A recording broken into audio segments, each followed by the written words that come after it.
I'm just here in my car getting ready for today's leg workout that I'm going to film and share with all of you. We are going to focus on glutes just because my leg workouts are usually always focused on glutes. I'm quite quad dominant, so I like to put the main stress on glutes. I love training hamstrings, so I'll add that in there, and then we'll hit the quads just because we're doing some exercises that will hit the quads as well. But 100% main focus on the glutes.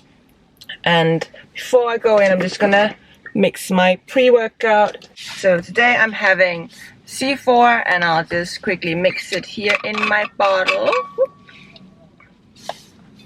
Trying not to make a mess. I'll put the link for this one in the description down below, by the way, so you can find it for yourselves. And I'm just doing 1 scoop. That's enough for me. And that's it. Let's get to the gym. So we are starting this glute and hamstring workout with a little glute activation circuit. I do 2 sets of 15 reps of each of these exercises, starting with a banded glute bridge. I focus on pressing my knees out and keeping constant tension on the band, keeping a slight posterior tilt in my hips at the top of the movement and slightly arching my back on the way down. From here, I come up on all 4s. And as you can see here, I start with a banded kickback. So I'll stay on this leg for the 2 movements here. First, a banded kickback, focusing on keeping my hips still, not twisting, and pressing my heel up into the ceiling. 15 reps here. I'm using a pretty hard band, and for most of you guys, it might be better to use a lighter band. I like this one though, but yeah, you can choose a lighter one if you feel like your range of motion is not big enough, you don't really feel it in the glutes. The point here is not to fatigue the glutes, it's just to warm them up, activate them. So as you can see, I do 1 leg, both movements. First a kick back and then a banded side lift. Again, focusing on keeping my hips still, keeping my core nice and active, not twisting my hips, and lifting my knee out to the side. Same leg, 15 reps kickbacks, 15 reps side lifts, and then you do the other side, and then you return to the banded glute bridges and do another round of all these 3, and then our glutes will be nice and warmed up for the first exercise, which is a weighted hip thrust. For that, we do the same technique as we did on the glute bridge, so slide posterior tilt at the top and slide arch on the way down. I like doing it on this booty builder simply because I don't have to set up the weights with the barbell and the plates, so I think it's nice and convenient. But for glutes, actually, I think the barbell hip thrust or even the barbell glute bridge actually hits the glutes more.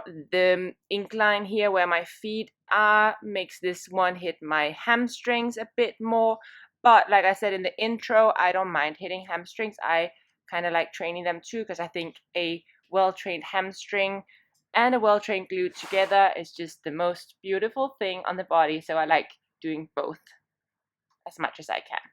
What I do here is that I start with a moderately heavy weight for 15 reps, then I rest for a minute, then I do a slightly heavier weight for 10 reps, then I rest for a minute, and then I do a super heavy weight for 8 reps.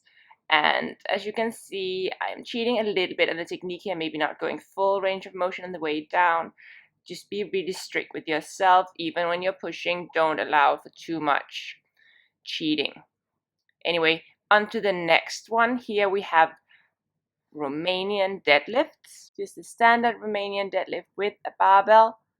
Full range of motion, slight bend in the knee, nice straight back. Focus on bending from the hip and pushing your butt back, keeping your back straight and your shoulder blades down and back. Get that nice stretch in your hamstrings every time you go down. I superset the Romanian deadlifts with this banded monster walk and reverse monster walk. You'll see right now here, so nice and low, about knee height with your hips. Keep pushing the knees out. Don't allow your knees to cave in at any point, and go nice and slow here, small steps. Keep your upper body up. Then when you reach the end, you reverse and walk backwards. I'm doing this in front of a mirror so I can see where I'm going, and I advise just somehow keep aware of what's behind you when you do this. I think doing it in front of a mirror is the best solution. But yeah, just keep in mind that you don't want to hurt yourself or someone else walking into them. So that was the superset. Next up is the kneeling leg curl. I do 3 sets here. 10 reps. Nice and heavy. I can see here I'm cheating a bit too much. So maybe I should have gone a little bit lighter. This I feel was my last and heaviest set. But focus on keeping your hips still, not lifting up your hip or pushing your hips back. And get that heel all the way up to the bum. I like the kneeling leg curl, but like just because you can focus on one leg at a time, but if you don't have a kneeling leg curl, you can also do the seated or the lying leg curl, even leg curls on the ball, or the Nordic hamstring curl. The thing here with the programming is that we have one hamstring exercise that works over the hip, and then we have one that works over the knee, and you can choose whichever one works best for you. And then I superset with this alternating jump lunge. I do 20 repetitions, so that's 10 on each leg. And just keep up the pace, keep your balance. If this is too much, I would suggest doing either jump lunges on the same leg, so you do 10 reps on one leg and then do 10 reps on the other leg, or you can just do alternating reverse lunges, or even just split squats where you stay on the same side for 10 reps and then the other side. All right, that is all I had for today. Thank you so much for watching, and remember to train right and stay fit.